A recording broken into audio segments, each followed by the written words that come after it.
చతుర్విధ పరిక్రియల దృష్ట్యా సంవృత ధర్మంను గుర్తించడం అంటే సులభంగా ఏ విధంగా ఏ సంఖ్యా సమితి ఏ గుర్తు దృష్ట్యా సంవృత ధర్మాన్ని పాటిస్తుందా లేదా గుర్తించుకోవడం కోసం ఈ పాయింట్స్ గుర్తుపెట్టుకుంటే సులభంగా గుర్తుంటుంది.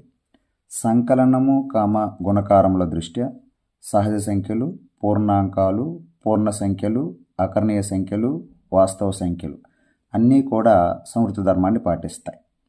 దానికి ఎటువంటి డౌట్ లేకుండా అన్నీ పాటిస్తాయని గుర్తుపెట్టుకోవచ్చు. ఇంకొక పాయింట్ ఏంటి అంటే రుణ సంఖ్యలను కలిగిన సంఖ్యా సమితి వ్యవకలనం దృష్ట్యా సంవృత ధర్మాన్ని పాటిస్తాయి. వేటిలైతే రుణ సంఖ్యలు ఉన్నాయో అవి మాత్రమే వ్యవకలనం దృష్ట్యా సంవృత ధర్మాన్ని పాటిస్తాయి.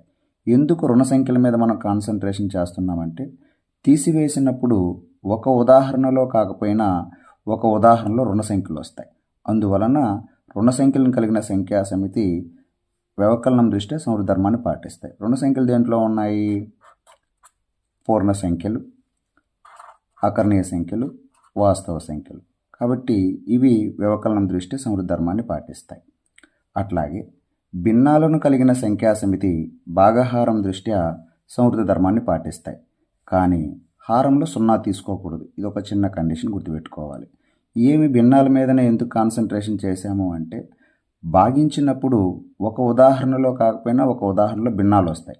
కాబట్టి దేనిలో అయితే భిన్నాలు ఉంటాయో అవి భాగహారం దృష్ట్యా సంవృత ధర్మాన్ని పాటిస్తాయి. దేనిలో ఉన్నాయి భిన్నాలు?